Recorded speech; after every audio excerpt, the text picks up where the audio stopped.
is our 50th anniversary season, and we do 4 shows a year. We do 3 straight shows, which are non-musical shows.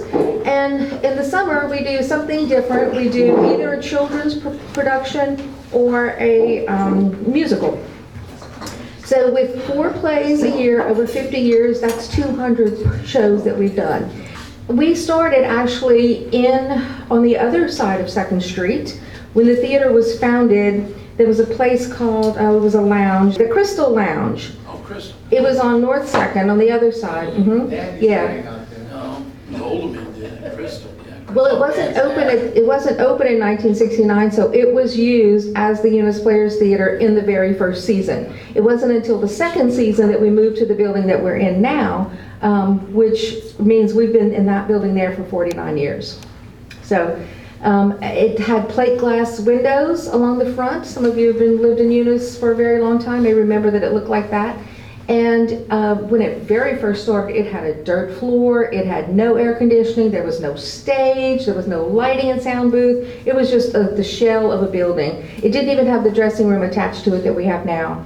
It was believed to be an old grocery store. And over time, especially in those first few years, a lot of people in the city, you know, good civic people just like you, were instrumental in creating it. Carl Derwin from the radio station had a lot of knowledge about audio equipment. He's the one who set up the lighting booth in there, brought in the lighting rigging that we have as well, and the lighting booth is actually named after him right now. There's a little plaque right outside the lighting booth that says the Carl Rene Derwin lighting booth. So it was August 7th, 1969 that Donald Mayu drew up the Articles of Incorporation, and it was Articles of Incorporation, that's correct. And it was August 13th, 1969 that they were filed with the Secretary of State. You probably all know that we have the Irving Awards every year as well. It's a long-standing tradition from the very first year of Eunice Players Theater, named after Mr. Irving. For this show that I'm doing right now, Crimes of the Heart, it's set in 1974, and so I needed some old artifacts and things that just looked old as well. So I went to a couple of flea markets here in town. I went to the one on the East End. It's the one that says flea market. It's I think it's in the old fish store or something like that. But it just says flea market on the outside. It's very near Olivedad Studio. It's actually called Junk to Treasure, but I don't think anybody would know it by that name. And also out at Big V's Flea Market. And I said, hey, I'm directing a play at the Eunice Players Theater, and I need to borrow some items for the set. And they just gave me carte blanche to walk around and choose what I wanted and put it in a box and take it out to my car. And they said, bring it back when the play is over. Very, very generous people. People in town have always been that way. It's just wonderful that we have so much community support. And you know, I recognize people here as our patrons. You know, we sell patron and angel packages, and you know, in addition to our regular season ticket. And these people here have supported us for a very long time with their continuing purchase of that and their attendance at the plays too. Because, you know, we don't just want your money, we want you in the audience too. So we have Vijay Tujak Noel continuing to count our season ticket, our Irving ballots for us and present the awards at the Irving Awards every year too. So just wonderful to have all this community support. So the play right now is Crimes of the Heart. This is our 50th anniversary season. So we are doing all revival shows this year.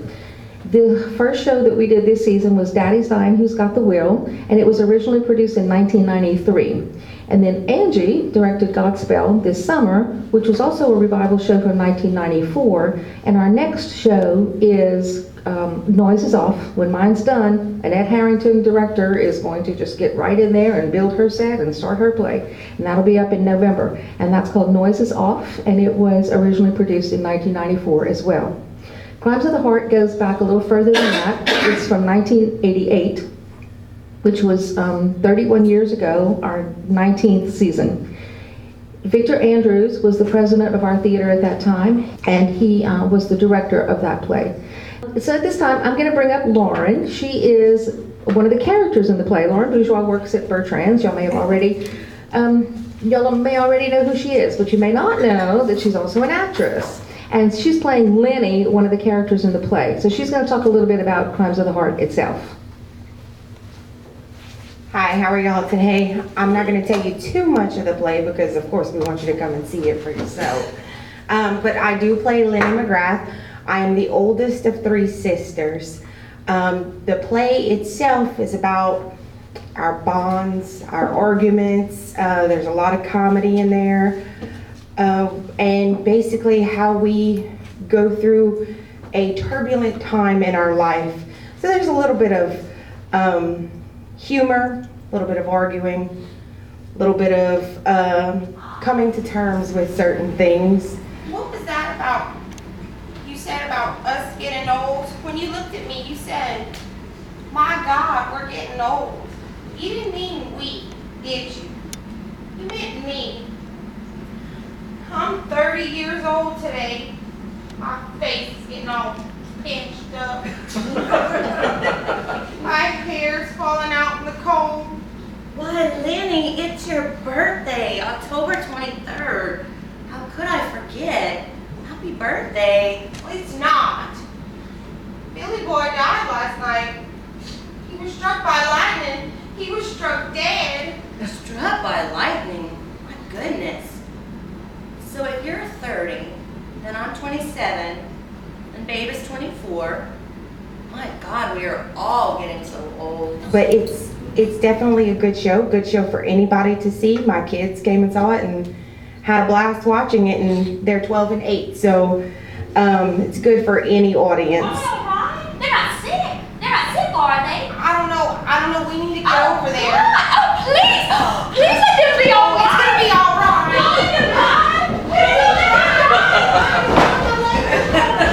Kelly Bertrand plays the McGrath sisters' cousin. Sarah Swallow Andrepont is one of the sisters.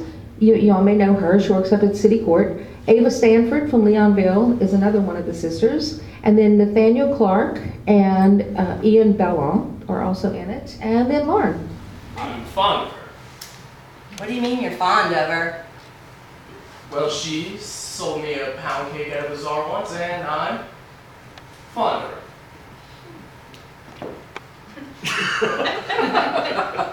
Well, all right, I believe you. Good night. Good night. And you know, those people are, one's from Leonville, Ian is from Bazio, but he lives out in Roberts Cove now. Lauren's from Lawtell. And so it's Eunice Players Theater and it's Eunice Community Theater, but it's also extended community theater. You know, traditionally we've had a lot of people from Eunice in the shows, but we also have people from the surrounding areas who come. People from Ville Platte and Crowley and even as far as Lafayette who come and be in the shows. So it still is significantly a community theater. See, I was alone all by myself most of the time because the Senate was in session and Zachary was up in Jackson. Yeah? The next day, Willie J brings over this skinny old stray dog with his little crossed eyes. And I asked Willie J what his name was, and he said they called him Dog. Well, I like the name, so I thought I'd keep it. I'm listening. I'm just going to give me a glass of water. When Willie J was leaving, he said, "Goodbye, Dog. You're a fine old dog." Well, I felt something for him, so I told Willie J he could come by and visit with Dog anytime he wanted, and his face kind of just lit right up. Candy? No thanks. Well, time goes on, and Willie J keeps coming over and over. We talk about Dog and how fat he's getting, and, well, you know, things start up. No, I don't know. What kind of things start up? Well, things start up. Like sex, like that. Okay, it's an all-volunteer organization. As a director, I often tease the cast that they get paid twice what I get paid. Sometimes I wonder What? why she did it. Why Mama hung herself? She had a bad day.